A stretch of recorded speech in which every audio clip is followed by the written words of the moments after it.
celestial e do cemento. A onde iremos en naves velocísimas,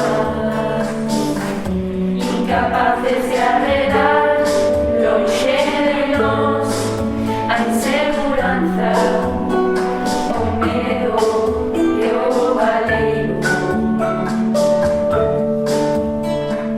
Como